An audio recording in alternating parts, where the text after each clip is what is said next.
PowerPlayChess, brought to you in association with Kagi.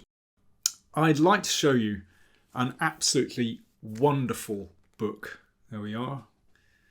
Gideon Stahlberg, An Epoch in Swedish Chess, Volume 1, The Musketeer Years, 1908 to 1939. I've been enjoying browsing through this book over the past week or so. It's just arrived, just published this autumn, and I highly recommend it. So, who was Gideon Stahlberg? Maybe, with the constant churn of players these days, new talents emerging all the time. Perhaps you've never even heard of Stahlberg. Well, he lived from 1908 to 1967. He was one of the so-called Three Musketeers in Sweden, together with Stoltz and London, who really turned Sweden into a powerhouse of chess in the 1930s. In the Folkestone Olympiad in 1933, they secured the bronze medals. In Warsaw 1935, they got the silver medals. Stahlberg was the leading player in Sweden at that time, and also post-war as well. I mean, he was one of the strongest players in the world, actually. Certainly one of the best in the West. And he played in the candidates tournaments in 1950 and 1953 and claimed many strong scalps. In the introduction to the book, the author, Peter Holmgren, writes that no one has left his mark on Swedish chess like Gideon Stahlberg. It's fair to say that he constitutes an epoch by himself.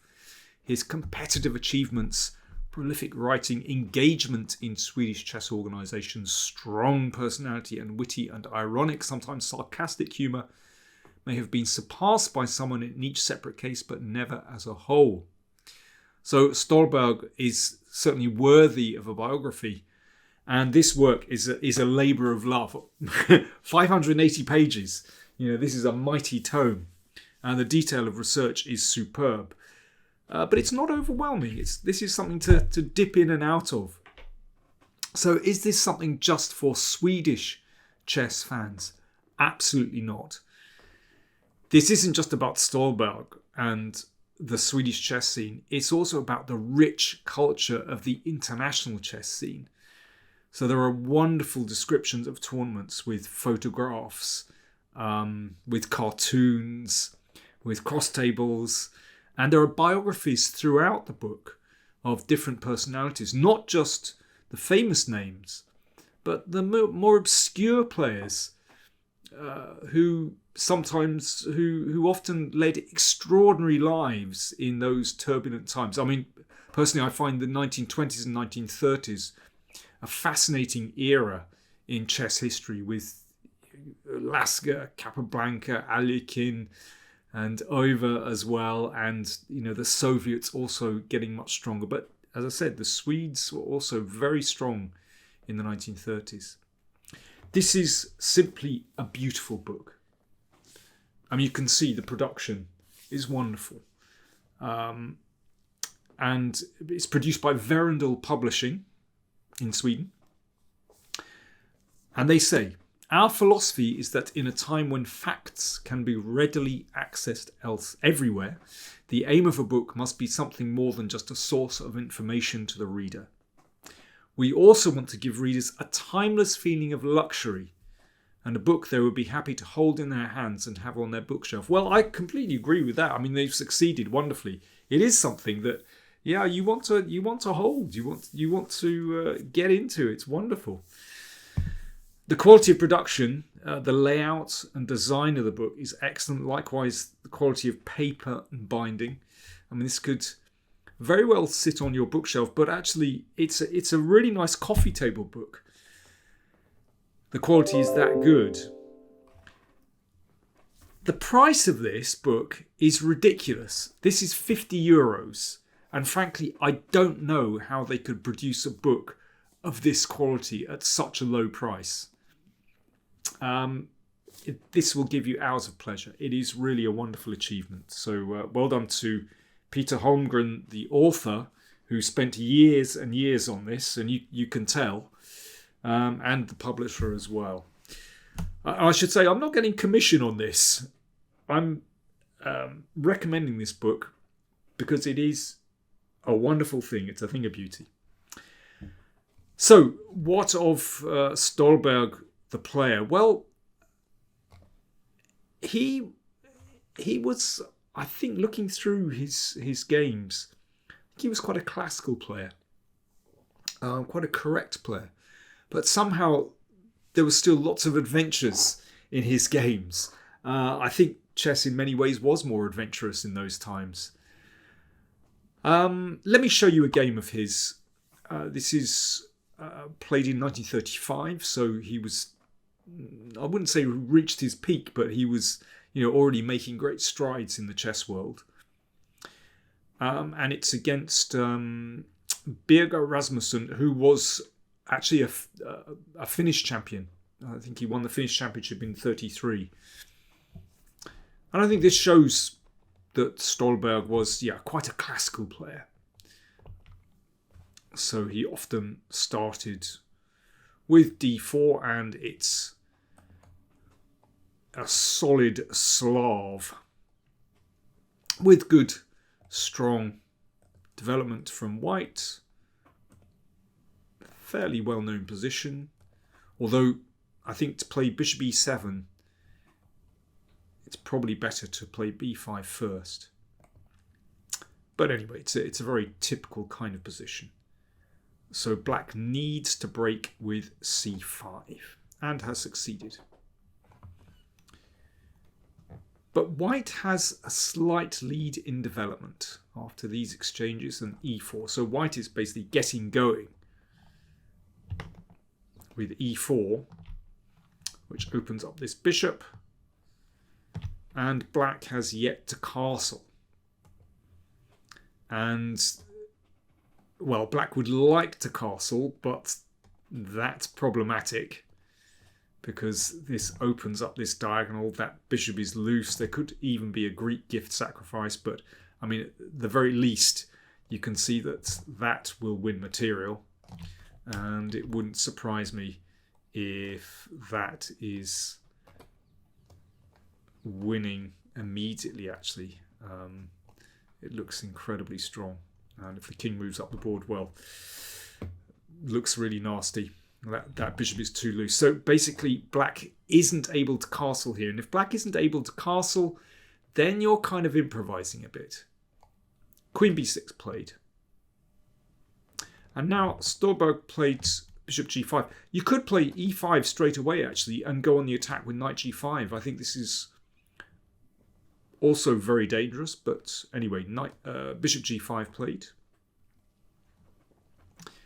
So he's threatening to do some damage, and the knight dropped back. And then e5. Yeah, that's what we want to do. Open up the diagonal for that bishop. Bishop b7. But this is also very typical that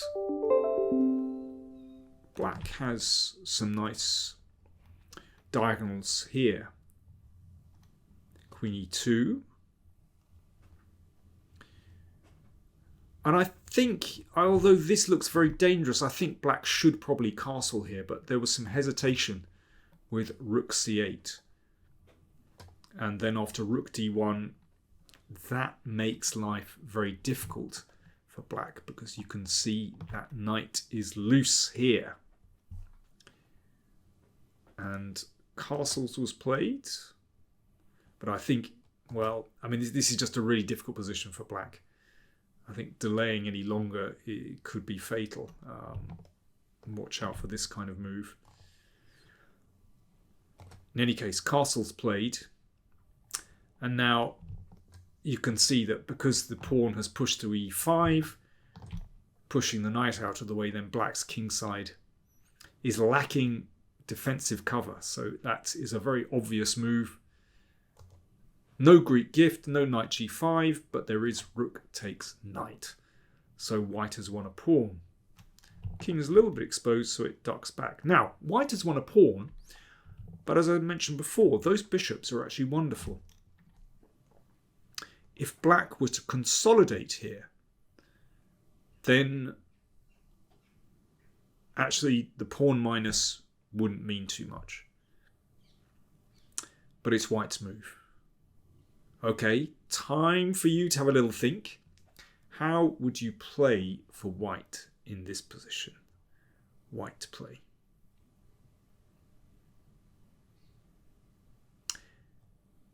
It's necessary to keep the initiative before the two bishops kick in. And queen d2 is a very nice little nudge, and that prepares to bring the queen over to the king side.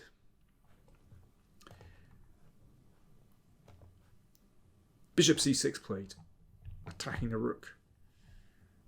But that was met with bishop f6. So a nice bit of calculation, and perhaps not too difficult. I think queen d2 is a difficult move, actually.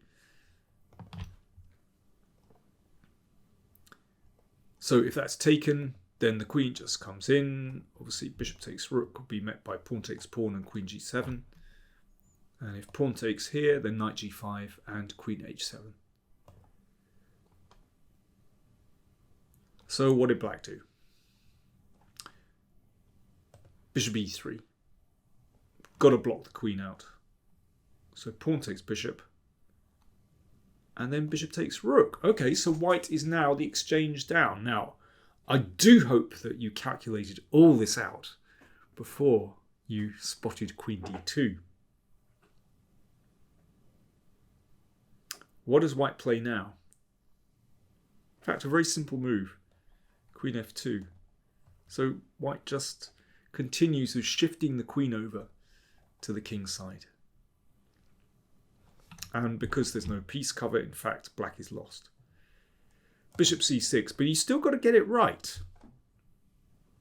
If you rush over, this is the game, this is what happened. If you rush over with queen g3, black wins. The queen drops back and suddenly the tables are turned. That defends everything perfectly. So how does white win from here? Well, a couple of ways. You can actually sack on g7, but Stahlberg just played knight d2. Really simple. So that it means that after, well, it doesn't really matter what black plays here. But rook d8 was played, and queen g3, you can see that because the knight has moved, then e3 is protected by the queen, and g7 is threatened. Queen g7 mate. And there's absolutely no defense here. If g6, then you can just shift over to the h file. And that is game over. Well, of course, it's possible to give up the queen. And that's what happened here, actually. Queen takes.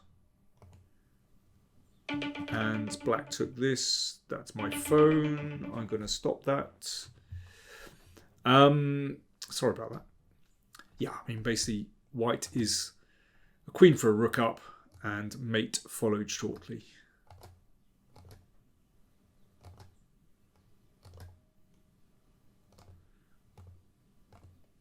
And not before time, black resigned.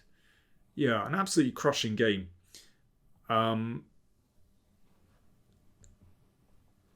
I think it shows that, yeah, Stahlberg was basically a good classical player. You know, he attacked when the opportunity arose.